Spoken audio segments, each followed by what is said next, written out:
हम तो arts lobby में लड़के लड़के हम बैठते थे, हम लॉन में बैठे रहते थे, तो कोई मतलब हम नोटिस वोटिस नहीं लेते थे कि ये 3 फुट के फासले पे बैठो। अच्छा, कोई हम चिपक के भी नहीं बैठते थे, ये भी नहीं था, मतलब नॉर्मली बैठते थे। अंग्रेजी स्कूल में हमने पढ़ा था, लड़कियां हमारे साथ बैठती थी, बातें करते थे, पॉलिटिक्स करते थे, किताबें एक्सचेंज करते थे, तो कोई ऐसी बात नहीं थी, तो हमने कोई अहमियत नहीं दी थी। लेकिन ये शुरुआत वहाँ से हुई है, बहुत पहले जमात इस्लामी वगैरह, जमात इस्लामी प्रो जमात इस्लामी थे वो मेजर साहब जो हैं। अच्छा, फिर अब ज़िया-उल हक पे आता हूँ मैं। ज़िया-उल हक साहब जो हैं, ज़िया-उल हक ने जो कुछ किया है वो अफ़गान वॉर का नतीजा है, नंबर 1। दूसरी है कि वो फंडामेंटलिस्ट था। पहली अफ़गान वॉर जब हुई तो उसका जो है सारा जो फॉल आउट था वो आया पाकिस्तान पे, और बहुत बुरी तरह आया। हमने ना तो अमेरिका ने परवाह की, उनको कोई दिलचस्पी नहीं थी, उनको तो ये दिलचस्पी थी कि सोवियत यूनियन जो है उसको हराना है, ठीक है। और ज़िया-उल हक को जो है ये दिलचस्पी थी अपने फंडामेंटलिज्म की वजह से कि सोवियत यूनियन को हराना है। ये अभी तक ये समझते हैं कि मतलब जो है जो सोवियत यूनियन टूटा है वो हमने तोड़ा है, इस खुशफहमी में इन्होंने नहीं तोड़ा, इन्होंने नहीं तोड़ा है। सोवियत यूनियन नहीं, तालिबान ने भी नहीं तोड़ा है। सोवियत यूनियन तो अपना जो उनका जो डिफेंस एक्सपेंडिचर था और जो इतना टॉप हैवी जो ब्यूरोक्रेसी थी उसकी वजह से टूट गया। दूसरे अफगान वॉर में पार्टिसिपेट करने की वजह से टूट गया। कोई इन्होंने नहीं तोड़ा, ये बिला वजह क्रेडिट ले रहे हैं कि हमने तोड़ा है। इन्होंने ये किया है कि पाकिस्तान में जो है कभी कोई जानता नहीं था कि हेरोइन क्या होती है। मैं खुद नहीं जानता था, मैंने नॉवल में पढ़ा था, मुझे पता नहीं था कि हेरोइन क्या होती है। ये अफगान वॉर के बाद से ये शुरू हुई। और मेरे पास किताबें हैं अमेरिकन की, डॉक्यूमेंटेड किताबें, रिसर्च है, वहाँ कराची में पढ़ी हुई है कि पिछली अफगान वॉर जो है ड्रग मनी से लड़ी गई।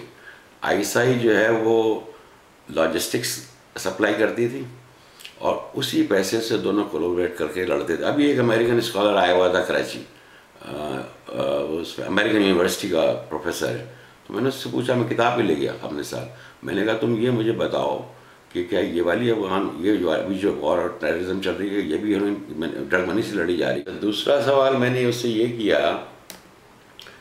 कि CIA के जो आर्काइव्स जो हैं अभी जो वो हुए हैं वो ओपन कर देते हैं ना बहुत अरसे बाद, तो वो मैंने पढ़ा थोड़ा सा, तो उसमें मुझे पता चला कि साहब जो इंडिया है उसने जब न्यूक्लियर बॉम्ब बनाया तब भी जो है अमेरिकन ने जो है मतलब एक तरह से दूसरी तरफ देखा, उसे मतलब एतराज़ नहीं किया। जब पाकिस्तान ने भी बनाया तो चूँकि अफगान वॉर चल रही थी तो एक तरह से बनाने दिया।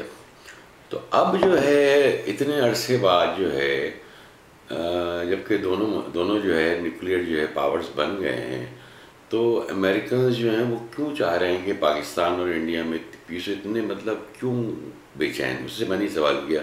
मैंने कहा कि इस वजह से बेचैन है कि वो सारा फोकस जो आर्मी का चाह रहे हैं कि वॉर ऑन टेरर पे हो, इसी वजह से बेचैन है। कर इजाज़त तो आपने दी थी, इसका भी उसके पास कोई कंसर्न ये होगा ना कि अगर यही एटॉमिक बॉम्ब अगर जो रिलीजियस तालिबान इनके हाथ लग जाता है तो वो तो इसको अब्यूज़ करेंगे ना। वो नहीं, वो तो कंसर्न है, लेकिन असल मसला क्या है कि आप खुद तो मतलब अलाउ करते हैं, लेकिन जब आपका जो है कोई दूसरा इंटरेस्ट आ जाता है तो आप एकदम से जो है वो पीस के नहीं, वो तो कंसर्न है, लेकिन असल मसला क्या है कि आप खुद तो मतलब अलाउ करते हैं, लेकिन जब आपका जो है कोई दूसरा इंटरेस्ट आ जाता है तो आप एकदम से जो है वो पीस के हामी बन जाते हैं।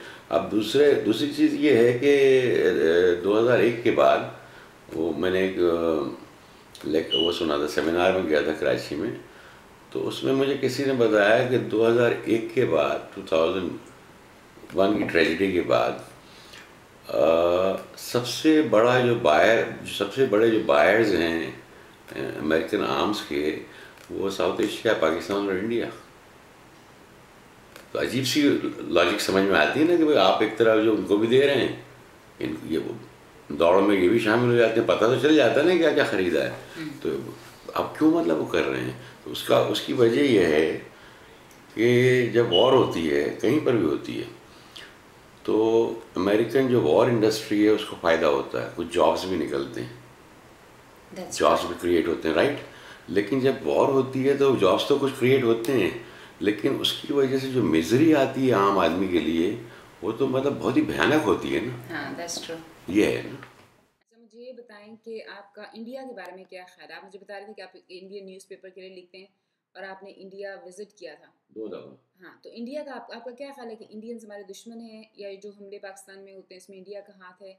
देखिए हाँ, देखिए बात ये है कि जो वॉर ऑन टेरर हो रही है उसमें पूरे रीजन जो है उसके इंटरेस्ट इन्वॉल्व है, ग्लोबल तो है ही। अब इंडियन इंटरेस्ट भी हैं, पाकिस्तान का इंटरेस्ट भी है, ईरान का भी है, अफ़गानिस्तान का भी है, रशिया का भी है, चाइना का भी है। तो हर मुल्क जो है वो अपने अपने इंटरेस्ट के तहत जो है वो स्टेप्स ले रहा है। तो हमें नहीं पता कि जो धमाके हो रहे हैं वो हमारे तालिबान करा रहे हैं या इंडियंस करा रहे हैं या कोई और करा रहा है, हमें कुछ नहीं पता। सबके अपने अपने इंटरेस्ट हैं। नहीं, लेकिन वो जब भी पकड़े जाते हैं तो जब भी धमाका होता है तो तालिबान ओपनली रिस्पांसिबिलिटी क्लेम करते हैं ना। वो कहते हैं कि हाँ हमने कराया है धमाका, उसकी रिस्पांसिबिलिटी ओपनली क्लेम नहीं करते हर दफ़ा। नहीं, ओपनली क्लेम करते हैं, लेकिन आप ये देखिए बड़ी दिलचस्प बात है कि कई ग्रुप्स ऐसे हैं स्वात वगैरह में थे जो पहले मतलब उनका कोई ओरिजिन नहीं था। अचानक वो जो है वो कोई मुझे किसी ने बताया उस इलाके के आदमी ने कि कोई बस का कंडक्टर था, वो तालिबान का लीडर बन गया।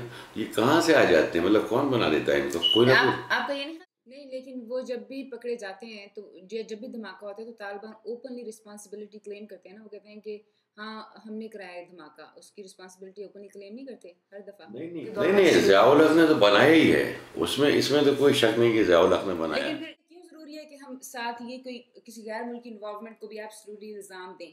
अगर हमें पता है कि ज़ियाउल हक ने बनाए हैं, हमें पता है कि तालिबान जो हैं ये जो एक्सट्रीमली जिहादी रिलीजियस टाइप्स हैं ये वही हैं, क्योंकि वो जो उनके ज़हन में जो इस्लाम का निज़ाम है वो लाना चाहते हैं। तो फिर ये ज़रूरी है, एक तरफ हम ये फैक्ट जानते भी हैं, उसके ऊपर ये ज़रूरी है कि हम साथ इंडिया को भी ब्लेम करें, साथ अमेरिका को भी ब्लेम करें कि हो ना हो ठीक है ये हमारे तालिबान हैं लेकिन इसमें इंडिया का हाथ ज़रूर होगा, इसमें अमेरिका का हाथ ज़रूर होगा।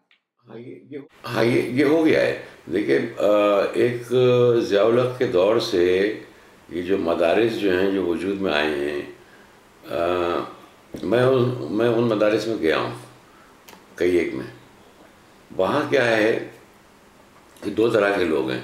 एक तो गुर्बत इतनी है हमारे यहाँ, ख़ास तौर से देही इलाकों में, गांव में, कि बहुत सारे वालिदैन ये सोचते हैं कि हमारा बच्चा पढ़ नहीं सकता, उनके पास पैसे ही नहीं है और ना उन्हें खाना दे सकते हैं, तो वो अपने बच्चों को मदारिस में दाखिल करा देते हैं।